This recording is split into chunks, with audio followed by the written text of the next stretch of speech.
Amados hermanos, abran su Biblia en la primera epístola de Pedro, en el capítulo 2. Primera carta de Pedro, capítulo 2. Nosotros, el pastor Rafael y yo, paralelamente al pastor Eduardo, estamos llevando una pequeña serie sobre qué es la iglesia. En el día de hoy vamos a mirar ese texto con el tema La iglesia es el pueblo de Dios. Dice así, primera de Pedro 2, 9 y 10. Pero ustedes son linaje escogido, real sacerdocio, nación santa, pueblo adquirido para posesión de Dios, a fin de que anuncien las virtudes de aquel que los llamó de las tinieblas a su luz admirable. Ustedes en otro tiempo no eran pueblo, pero ahora son el pueblo de Dios. No habían recibido misericordia, pero ahora han recibido misericordia.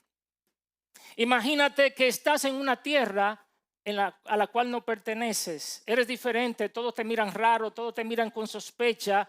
Los valores tuyos son ridiculizados. Incluso tus convicciones te meten en problemas y hace que tú pierdas amigos y hasta oportunidades. Precisamente a propósito de la obra que estamos viendo este viernes pasado. Imagínate que tú estás ahí, en esa situación. Cualquiera se siente tentado a olvidarse de quién es, ¿verdad que sí? Y simplemente volverse como los demás. Aceptar los valores de la sociedad para evitar el sufrimiento y el dolor. Y así vivían los creyentes a quienes Pedro les escribe esta carta. Eran judíos y gentiles que estaban esparcidos, pero que vivían como extranjeros, dispersos en distintos lugares donde no compartían su fe, tal como nosotros hoy. Estaban siendo perseguidos y rechazados, burlados, simplemente porque ellos seguían a Jesús. ¿Te ha pasado a ti algo así? Y en medio de esa presión constante había una tentación real. ¿Cuál es la tentación cuando tú estás siendo perseguido? Abandonar. Adaptarse. Silenciar su fe. Olvidarse de quienes eran. Y esta precisamente era la razón por la que Pedro les recuerda a esta iglesia o a estos creyentes en distintas iglesias tres cosas: su identidad, su propósito y su fundamento. ¿Por qué? Porque cuando tú sabes quién eres, puedes resistir la presión. Porque cuando vives conforme al propósito de Dios para ti, no necesitas la aprobación del mundo. Y porque cuando tu fundamento está firme, nada ni nadie te puede mover. Y esa misma verdad es para nosotros hoy como iglesia bíblica Sola Gracia. Por eso hoy nosotros necesitamos escuchar de nuevo lo que Pedro le dijo hace tantos siglos a esa iglesia tentada y perseguida. La iglesia es el pueblo de Dios. Y lo primero que quiero que veamos en este pasaje es que a ese pueblo Dios le ha dado una identidad, una identidad. El versículo 9 comienza con un pero, ¿verdad que sí? El pero. El pero siempre trae un contraste con lo que anteriormente se estaba diciendo. En los versículos del 6 al 8, Pedro le ha mostrado que Jesús es la piedra angular, es decir, que Jesús es el fundamento verdadero sobre el cual se edifica la iglesia. No es Moisés, no es la ley, es Cristo.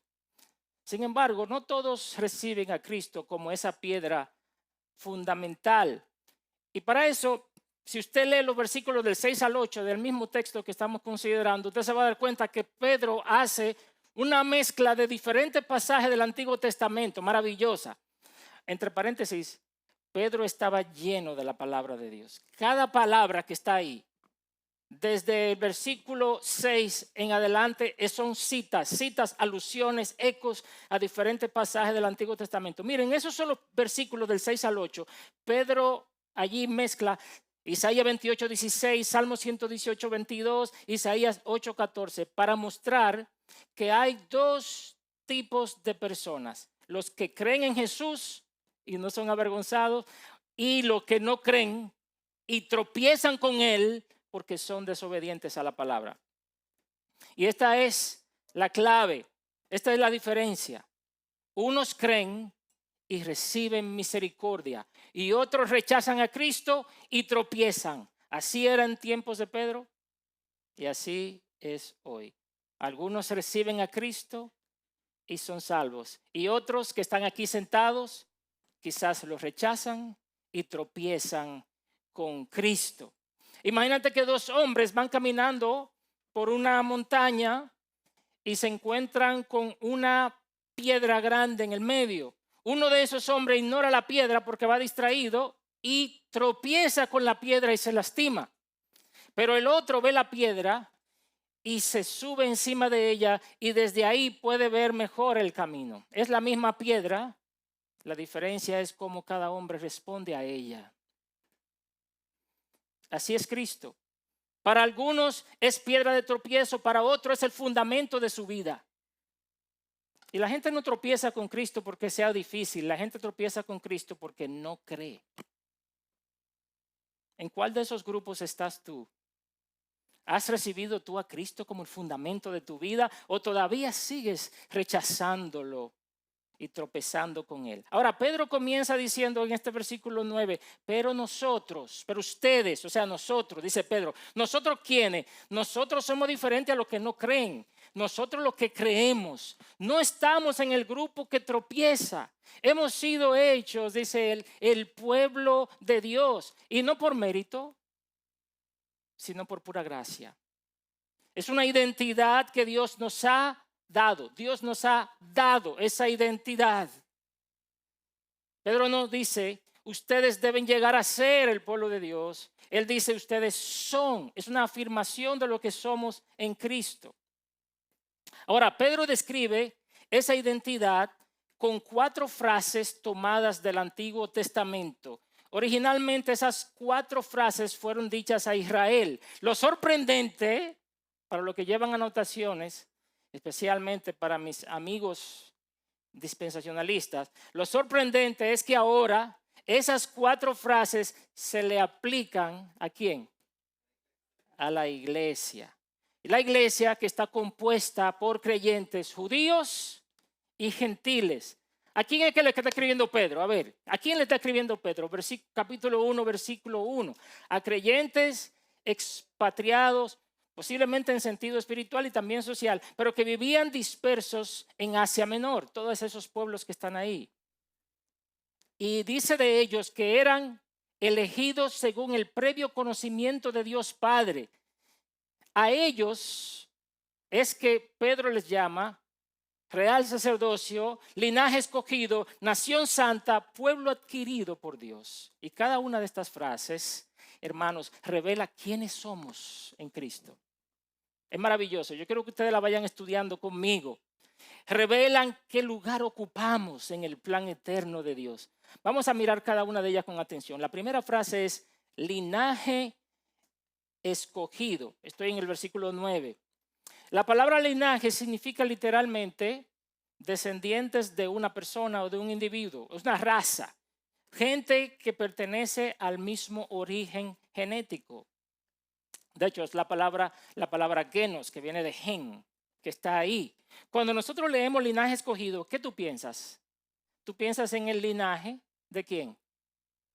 De Abraham, de Israel, porque Abraham fue escogido para traer ese pueblo de Dios, Israel, de quien vendría la salvación a través del Mesías. Ese pueblo fue llamado por Dios para traer al Mesías. ¿De dónde Pedro saca ese término linaje escogido? Mira Isaías capítulo 43, versos 20 y 21. Cada una de estas frases, vuelvo a decir, salen de un pasaje del Antiguo Testamento. Mira Isaías 43, 20 y 21. Dice, me glorificarán las bestias del campo, los chacales y los avestruces, porque he puesto aguas en los desiertos y ríos en los lugares desolados, para dar de beber a mi pueblo escogido. ¿Lo ves ahí? Es la misma expresión. En el griego de la Septuaginta aparece así mismo, mi pueblo escogido, el pueblo que yo he formado para mí, proclamará mi alabanza. Pero ahora Pedro toma ese título y se lo asigna a la iglesia. ¿Cómo es esto posible? Que la iglesia ahora es el linaje escogido. Ya no solo Israel, pero ahora es la iglesia. Porque Cristo es el verdadero Israel. Cristo es el Hijo obediente, en quien se cumplen todas las promesas. Y ahora todos los que creen en Cristo, ya sean judíos o gentiles, nacen de nuevo de un linaje espiritual. ¿Por qué nosotros somos un linaje escogido? Porque todos salimos de uno, pero ya no de un hombre físico, sino que todos venimos de uno, el cual es ¿quién? Cristo. Todos somos de ese linaje espiritual. Pedro lo explica en el capítulo 1, versículo 3. Hemos nacido de nuevo, dice, por medio de la palabra, dice el versículo 23. No de simiente corruptible, sino de incorruptible por la palabra de Dios. Wayne Grudem dice acerca de este pasaje: Dios ha elegido una nueva raza de personas, los cristianos. ¿Tú sabías que tú eres una raza? Tú eres una nueva raza de ser humano, los cristianos. Dios ha elegido, dice Grudem, una nueva raza de personas, los cristianos, quienes han obtenido membresía en esta nueva raza elegida, no por descendencia física de Abraham, sino al venir a Cristo y creer en Él. Hermanos, este linaje no se define ni por sangre, ni por apellido, ni por posición social. Se define por la gracia. ¿Por qué tú eres linaje escogido? Por pura gracia. No fuimos escogidos por ser especiales.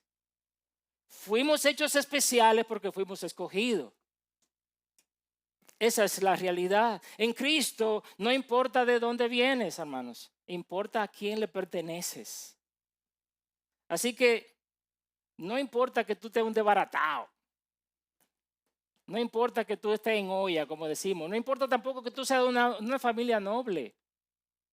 Al venir a Cristo, todos estamos en la misma posición. Somos linaje escogido. La iglesia del Señor es lo más precioso que hay. Mira alrededor y tú vas a ver personas de aquí, de allá, viejos, jóvenes, blanco, negro, de todo tipo de colores, gorditos, flaquitos, gente que están bien económicamente, gente que no están tan bien económicamente. Y todos son de la raza escogida, el linaje de Cristo. ¿Y esto por qué? Porque Dios lo quiso así.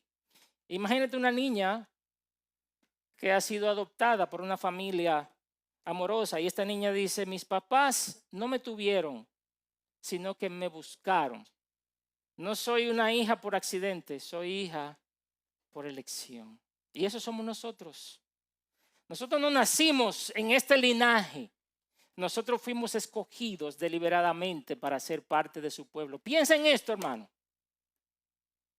Al estar en Cristo ahora perteneces al linaje escogido del Rey de Reyes. Tú llevas el apellido de Cristo. Tu pasado ya no te define. Tu identidad es escogido por Dios. Y esto debería llenarnos de ¿qué? Debería llenarnos de humildad, de gozo, de gratitud y de adoración. La segunda frase que Pedro utiliza para describir a la iglesia es real sacerdocio. Es decir, no es que un sacerdocio de verdad, la palabra real ahí no quiere decir real de realidad, sino real de realeza. Es un sacerdocio de la realeza. ¿De dónde Pedro trae esta frase? De Éxodo 19, versículos 5 y 6. Míralo conmigo allá. Éxodo 19, 5 y 6. Ahora pues, si en verdad escuchan mi voz y guardan mi pacto, serán mi especial tesoro entre todos los pueblos, porque mía es toda la tierra. Ahora mira el versículo 6. Ustedes serán para mí, ¿qué dice ahí? Un reino de sacerdotes y una nación santa, a propósito de la frase que viene. Un reino de sacerdotes. Hermanos, Dios les había dicho a los israelitas que si ellos guardaban su pacto, ellos serían un reino de sacerdotes para Él. Ellos serían sus representantes, ellos serían sus mediadores entre las naciones. Ellos estaban llamados a reflejar la gloria de Dios y a darlo a conocer. ¿Lo lograron? tristemente Israel no fue fiel a la palabra de Dios y no cumplió con este propósito. Por el contrario, Israel trajo vergüenza al nombre de Dios y por eso Dios los esparció y los desterró. Ahora, la promesa de Dios no falló, pues se cumplió ¿en quién? Esa promesa se cumplió ¿en quién? Se cumplió en Cristo en primer lugar, porque Cristo es nuestro gran rey y sacerdote. Y en segundo lugar, en nosotros su pueblo. Ahora todos los creyentes en Cristo, tanto judíos como no judíos, somos parte de ese reino de sacerdotes que ofrecemos sacrificios espirituales. Y también, hermanos, funcionamos como una especie de mediadores, porque somos aquellos que estamos llamados a reconciliar a otros con Dios por medio del Evangelio. Martín Lutero, cuando él redescubrió esta doctrina del sacerdocio de los creyentes, él rompió con esa idea de que el clero era el único que podía servir a Dios. Y hay hermanos que piensan que son solamente los líderes espirituales los que pueden hacer esta cosa o la otra cosa. Pastor, ora por mí, por esto y por lo otro. Sí, yo puedo orar por ti, pero tú sabes que tú también puedes orar y Dios te va a escuchar, ¿verdad que sí? No, pero que a usted Dios lo escucha más. No, dice Martín Lutero que la mujer que limpia su casa por amor a Cristo, sirve a Dios tan dignamente como el pastor que predica el domingo. ¿Por qué? Porque ambos lo hacen como sacerdotes reales, sirviendo a su rey. ¿Qué significa entonces ser parte de este real sacerdocio? Al menos tres cosas. La primera de ellas es acceso directo a Dios. ¿Cómo es? ¿Cómo así, hermano? Sí. Tienes acceso directo a Dios por medio de Cristo. Ya nosotros no necesitamos intermediarios humanos, no necesitamos un cura, un pastor, un sacerdote que pueda interceder. No oramos a los santos que han muerto ni dependemos de rituales. Cada creyente es un sacerdote y tiene acceso al trono de la gracia por medio de Cristo. En segundo lugar, esto de que somos real sacerdocio nos concede un privilegio, el privilegio de habitar en la presencia de Dios. ¿Sabe? Los sacerdotes en el Antiguo Testamento ministraban constantemente en la presencia de Dios. Así ahora el pueblo de Dios, nosotros, tú y yo, tenemos el privilegio de disfrutar de la presencia de Dios continuamente. Tenemos el privilegio de contemplar su belleza, de disfrutar de la comunión con Él. Es un privilegio que muchos de nosotros descuidamos, ¿verdad que sí? Por estar llenos de ocupaciones, llenos de distracciones terrenales. ¿Cuánto tiempo de calidad pasas tú en comunión cercana con Dios cada semana? ¿Cómo estás tú disfrutando de la presencia de Dios? ¿Cuándo fue la última vez que tú puedes decir, experimenté la presencia de Dios de forma real en mi vida? Hoy día no hay tiempo para esas cosas, ¿verdad, hermanos? Esas son cosas emocionales, son cosas románticas de la fe, ¿no? Lo mío es mi cabeza. Algunos piensan que lo importante es tener la doctrina correcta. Como decían en el seminario, me decían cabeza grande y corazón chiquito. Saben mucho, pero experimentan poco afecto por Dios. A veces estamos así, siendo que somos sacerdotes y podemos pasar tiempo con Dios ministrando su presencia. Pero ¿de qué nos sirve tener la doctrina correcta si no tenemos una relación personal de amor con Dios? En tercer lugar, ser sacerdotes implica un llamado a representar a Dios ante el mundo. ¿Y dónde sacamos eso? Bueno, los sacerdotes enseñaban la ley, ofrecían sacrificios y representaban al pueblo. Hoy nosotros proclamamos el evangelio. Hoy nosotros ofrecemos sacrificios espirituales y vivimos como embajadores de Cristo. Eres sacerdote, hermano. Tú eres un sacerdote. No para alejarte del mundo, sino para acercar el mundo a Dios. Ser un real sacerdocio no es un adorno espiritual. Es tu vocación, es tu llamado. Y este privilegio de ser un reino de sacerdotes, ¿sabes qué? Seguirá por la eternidad. Nosotros eso seremos en la eternidad. Mira lo que dice Apocalipsis 5:9. Apocalipsis 5:9, y cantaban un cántico nuevo diciendo, digno eres de tomar el libro y de abrir sus sellos, porque tú fuiste inmolado y con tu sangre compraste para Dios a gente de toda tribu, lengua, pueblo y nación. Versículo 10, y los has hecho, ¿qué dice? Un reino y sacerdotes para nuestro Dios y reinarán sobre la tierra. Fíjate de dónde vienen ellos. Dice que de toda tribu, lengua, pueblo y nación. Y todos serán parte de ese reino de sacerdotes. La tercera frase que Pedro usa es nación santa. No solo los llama linaje escogido y real sacerdocio, también nos dice que somos una nación santa. ¿Dónde está esa expresión? Ustedes la vieron hace un momento en Éxodo 19:6. Ustedes serán para mí un reino de sacerdotes y una nación santa. ¿A qué fue lo que Dios llamó a Israel? Dios llamó a Israel a ser una nación separada, especial, a no ser como todas las demás naciones. Sin embargo, ¿qué era lo que quería Israel? ¿Se acuerdan? Ponnos rey que nos gobierne porque nosotros queremos ser como las demás naciones. Ellos querían ser como los demás. En lugar de reflejar a Dios, terminaron imitando a sus enemigos y no cumplieron su propósito. Y ahora Dios ha creado una nación santa. Fíjense que Pedro está asignándole ese título a la iglesia.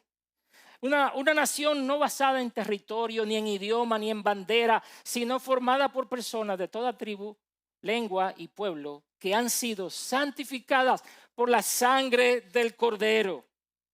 Esta nación es santa, hermano, no porque sus ciudadanos se comporten perfectamente. ¿Cuándo se comportan perfectamente todos los días de su vida aquí? No, esa nación no es santa por eso, sino porque ha sido apartada para Dios, por gracia, para vivir en obediencia.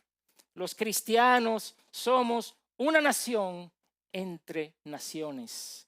Tú fuiste transferido de la ciudadanía del mundo a la nación del cielo.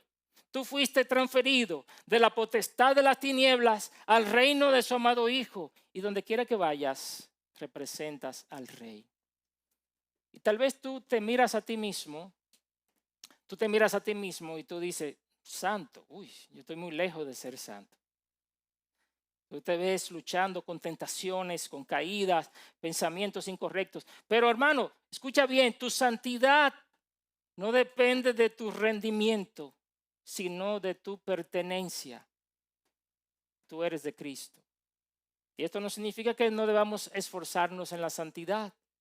Pero al final tu santidad es posible porque tú le perteneces a Él. Si has puesto tu fe en Cristo, el Señor te ha dado dominio sobre el pecado. Te ha libertado más bien del dominio del pecado y te ha dado su Espíritu Santo. Y tú puedes crecer en santidad.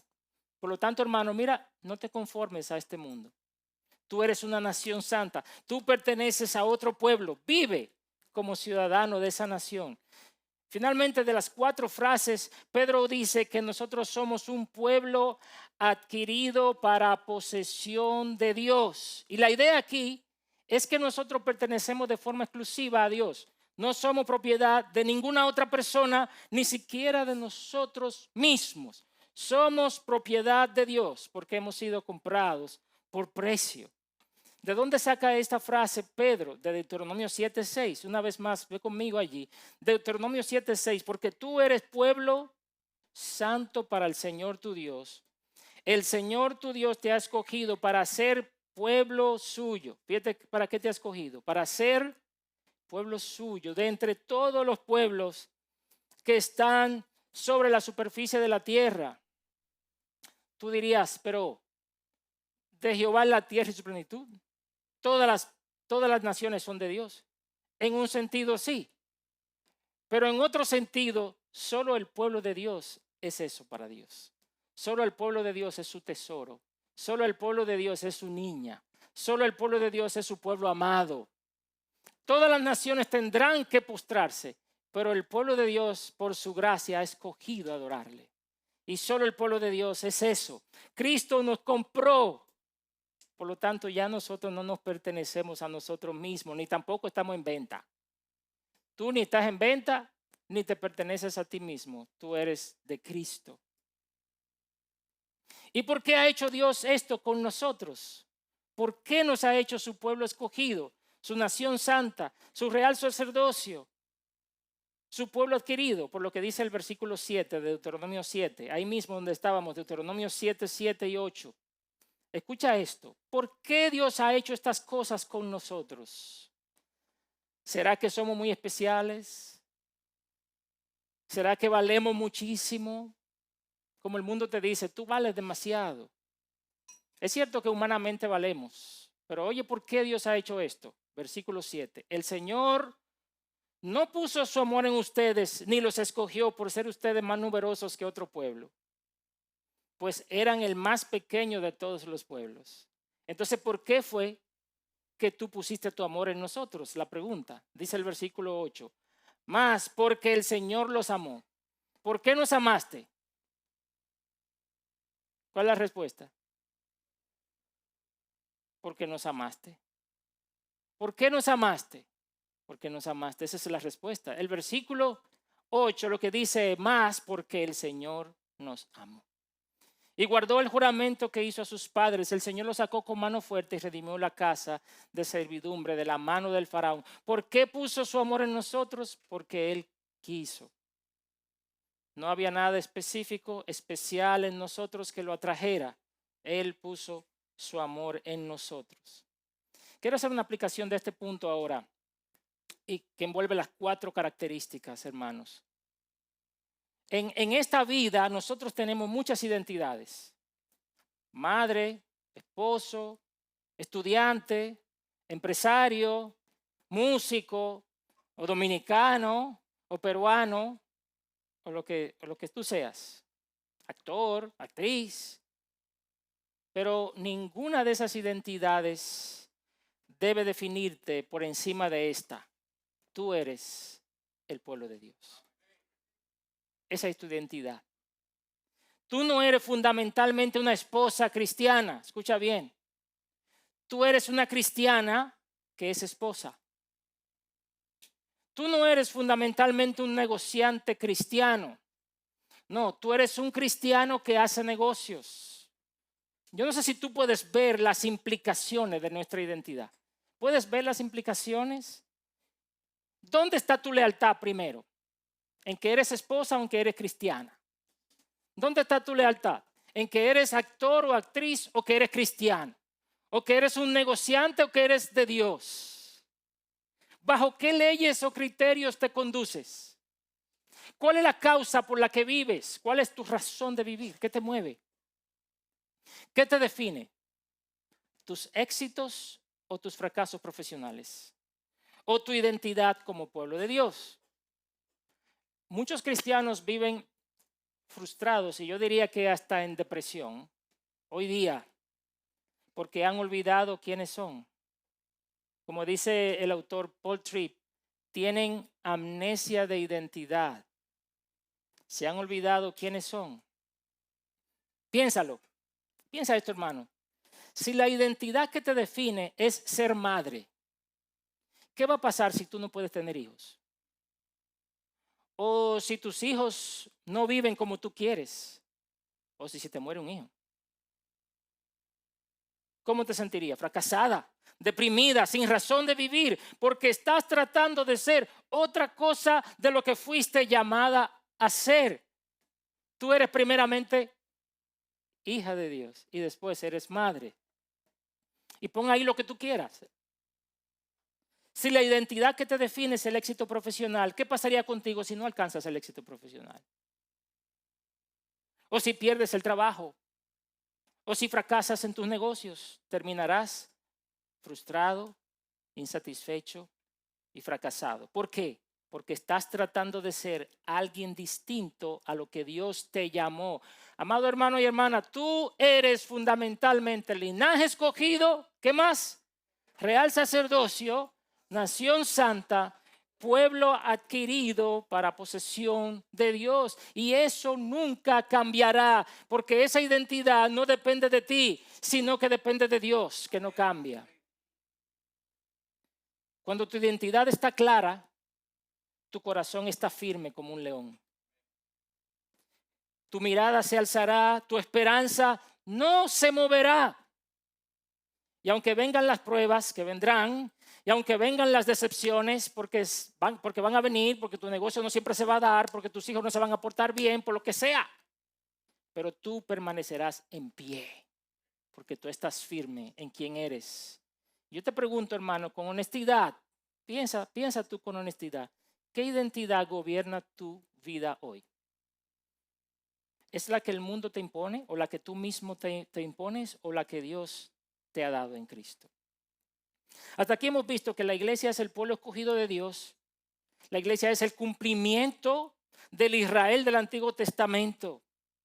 Y después de que Pedro nos dice quiénes somos, ahora nos dice para qué somos. Y esto lo vamos a ver de una manera más breve. Nuestro propósito, y es el segundo punto. Primero vimos nuestra identidad y ahora nuestro propósito. Está en el versículo 9, parte B. A fin de que anuncien las virtudes de aquel que los llamó de las tinieblas a su luz admirable. ¿Cuál es el propósito? Dice ese versículo. A fin de que, esa frase siempre anticipa una declaración de propósito. ¿Qué es lo que dice que vamos a hacer? Si mi identidad me recuerda quién soy, mi propósito me dice qué estoy llamado a hacer con mi vida. Y según Pedro, nuestro propósito es anunciar. Ese es el verbo que está ahí. Proclamar, anunciar. Hoy en día, la mayoría de las empresas y las instituciones usan esto de una declaración de misión o una declaración de propósito, porque una declaración de misión les ayuda a mantenerse enfocados en lo que van a hacer y a quitar todo aquello que no contribuya a lo que deben hacer. Si tú como cristiano te has preguntado alguna vez, ¿cuál es mi propósito? Bueno, aquí está la respuesta. Hay gente que me dice, pastor, yo no sé cuál es mi llamado. Bueno, ya lo sabe. Aquí está. Si tú no sabes cuál es tu llamado y tu propósito, aquí te lo acaba de decir el apóstol Pedro. Tú eres todo eso que vimos, linaje escogido, el real sacerdocio, con este propósito, anunciar las excelencias o las virtudes o las alabanzas de aquel que te llamó, de las tinieblas a su luz admirable. Tú estás llamado a anunciar, a proclamar las excelencias, las alabanzas, las virtudes de aquel que te llamó de las tinieblas a su luz admirable. Y precisamente ese era el llamado de Israel. Para eso existía. Ese era el llamado básico. Pedro toma esta frase otra vez de Isaías 43, 21. Hace un momento lo vimos, pero lo pasamos rápido. Dice Isaías 43, 21. El pueblo que yo he formado para mí proclamará mi alabanza. Ese es el pasaje que Pedro está tomando.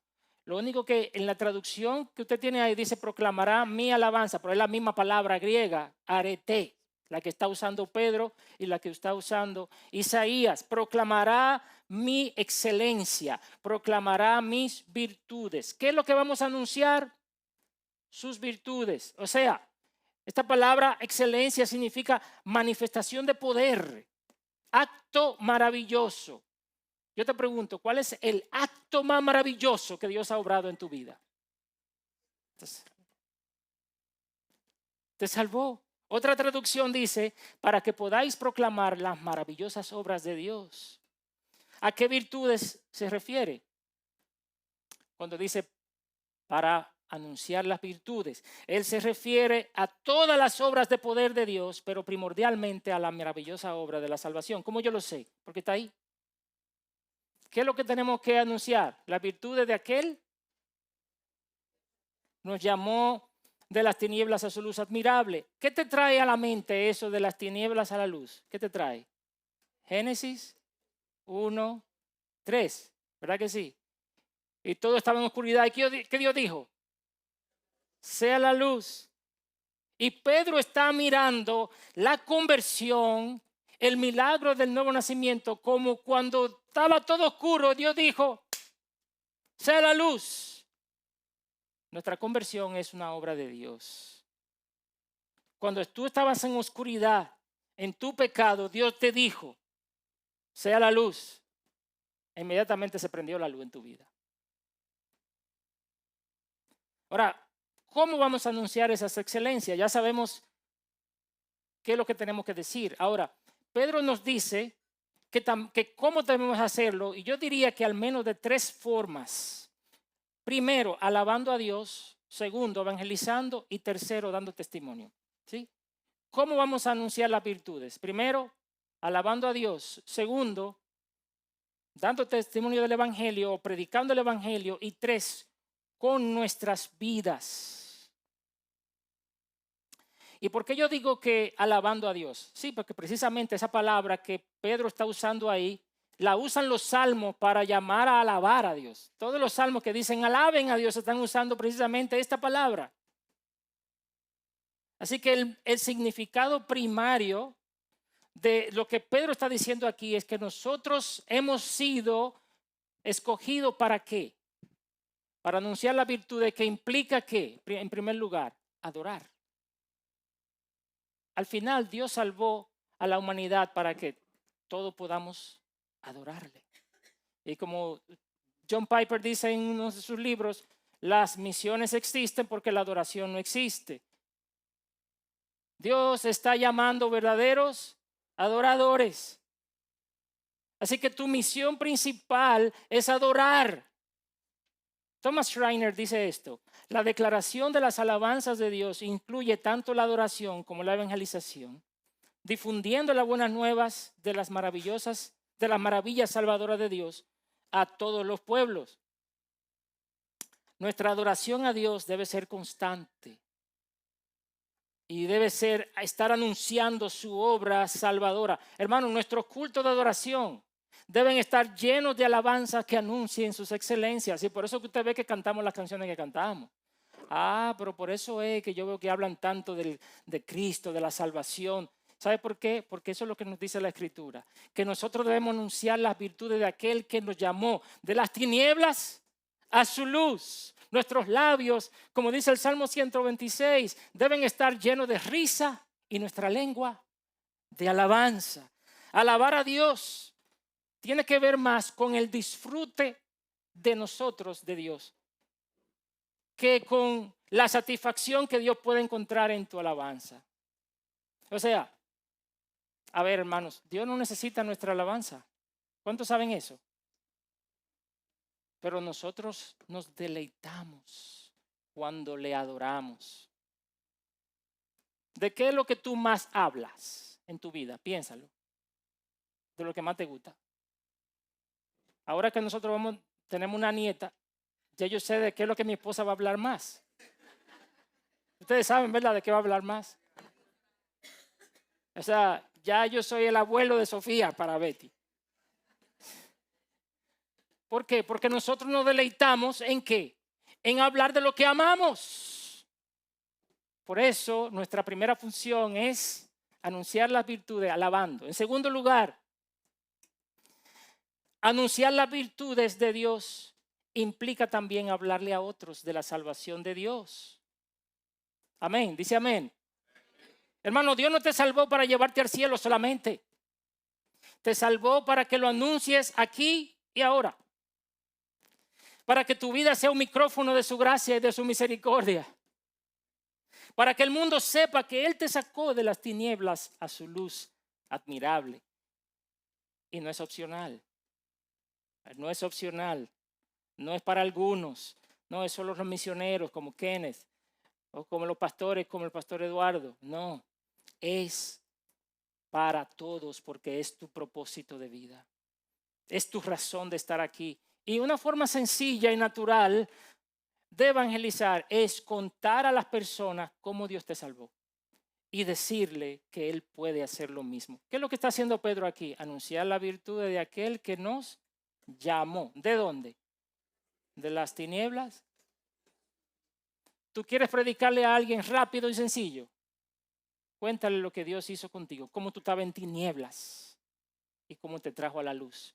Y dile, y Él quiere hacer lo mismo contigo ahora. Pedro nos lo ha puesto facilito hoy para que salgamos de aquí a predicar el evangelio a todo el mundo.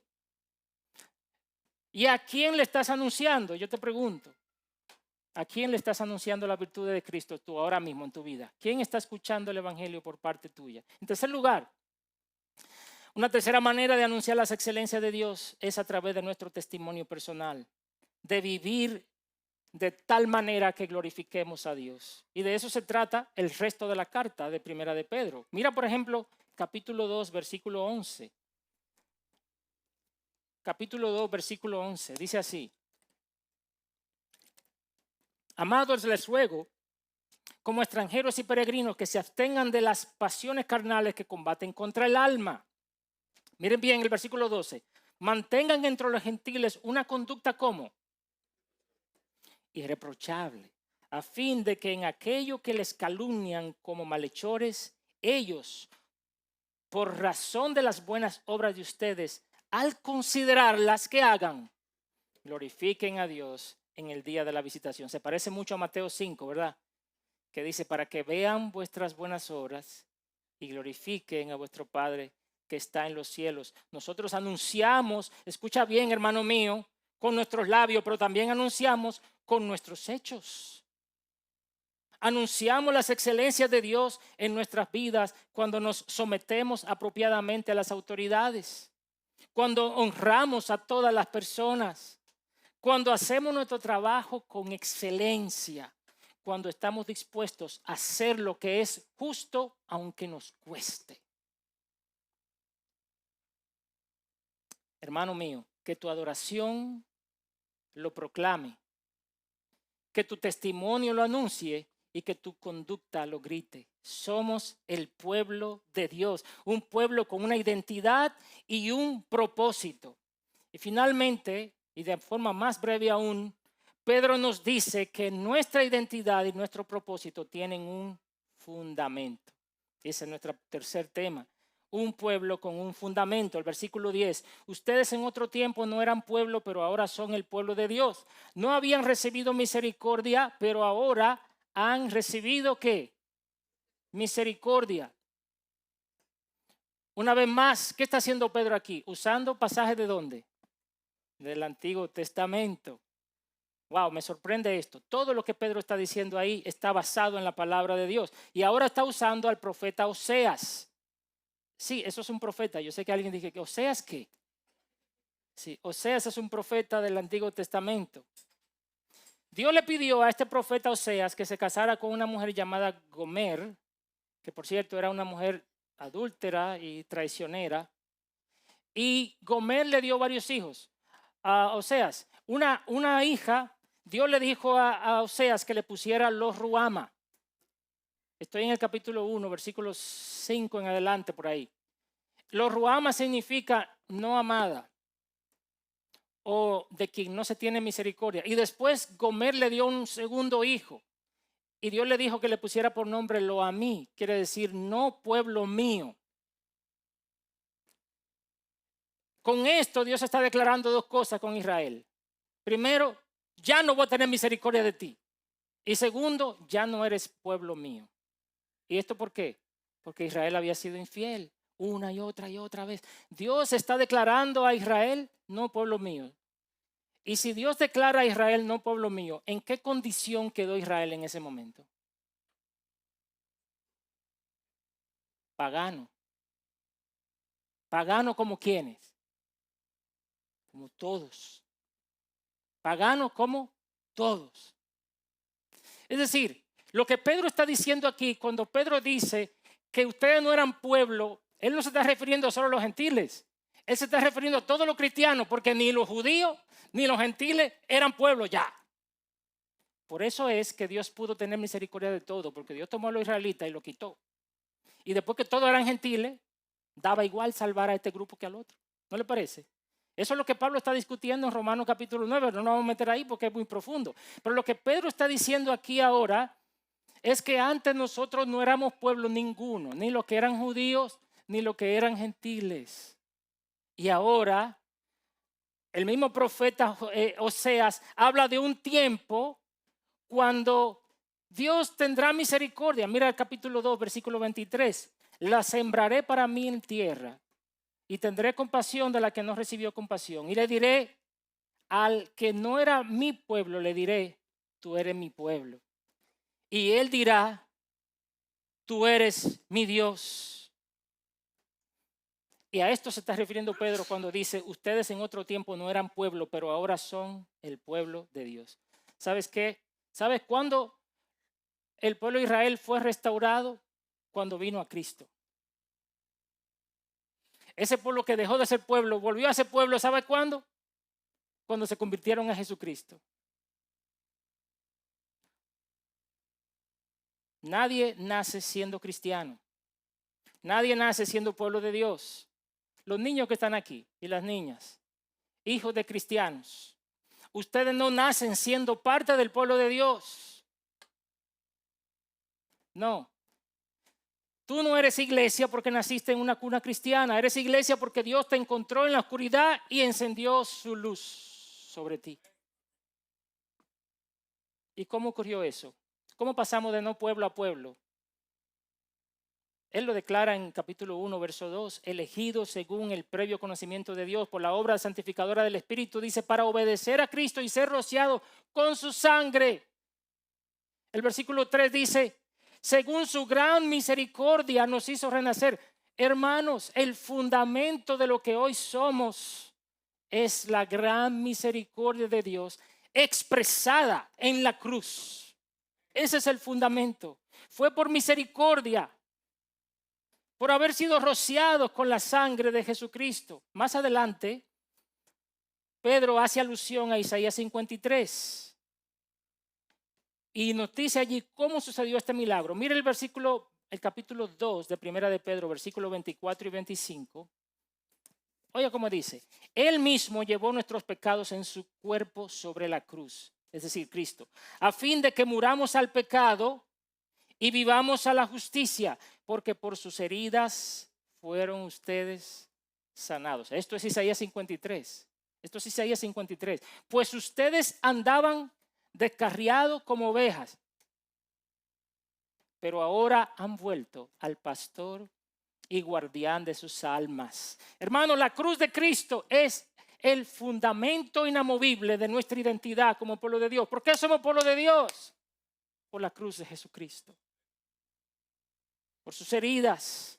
Sus heridas no solo nos sanaron, nos transforman. En ese madero Dios convirtió a los que no eran pueblo, los convirtió en posesión suya. Concluyendo, hermanos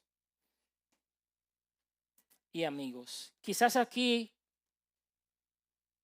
hay alguien que todavía no es parte de ese pueblo. Quizás tú estás aquí, estás cerca porque estás en la iglesia, pero todavía estás fuera del pueblo de Dios.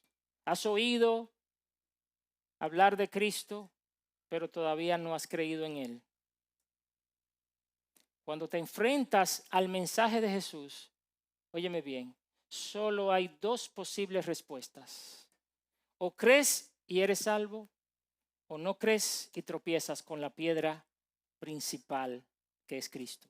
Hoy, esa piedra que te hace tropezar puede convertirse en el fundamento de tu vida. La misericordia de Dios se ha extendido a nosotros a través del sacrificio de su Hijo. Óyelo, amigo que estás aquí, ya tú no tienes que tropezar más. Jesús murió para que nosotros tengamos vida. Él llevó nuestro pecado en la cruz para que nosotros podamos ser libres del pecado y de la condenación. ¿Y qué tú tienes que hacer? Arrepiéntete. Arrepiéntete y cree. Cree en Jesucristo hoy mismo. Entrégale a Él tu vida y tú vendrás a ser parte del pueblo de Dios. Hermanos, todo lo que hemos visto hoy, nuestra identidad, nuestro propósito y nuestro fundamento, descansa sobre una verdad gloriosa. Somos el pueblo de Dios por pura gracia. Tú no eres tu pasado. Tú no eres tus logros. Tú no eres tus fracasos tampoco. Eres linaje escogido, real sacerdocio, nación santa y pueblo adquirido para posesión suya. ¿Qué debes hacer? Abraza tu misión. Tu propósito como cristiano no es el ser exitoso, hermano. No. Qué bueno si tienes éxito, pero ese no es tu propósito de vida. Ni tampoco vivir cómodo o llenarte de placeres y posesiones. Tu propósito es anunciar las virtudes del que te salvó con tu voz y con tu vida. Para eso no necesitas un púlpito. Basta con tu boca, con tu vida y con tu historia. Haz visible a Cristo en tu forma de trabajar, en tu forma de hablar, en tu forma de sufrir, en tu forma de servir y amar. Haz que Cristo se vea. Y sobre todo recuerda, hermano, tú no entraste al pueblo de Dios por mérito, sino por misericordia. Y esa misericordia sigue siendo nueva cada mañana. Aunque el mundo cambie, aunque venga la aflicción, aunque todo se derrumbe, tú eres pueblo de Dios y eso no cambiará. Amén.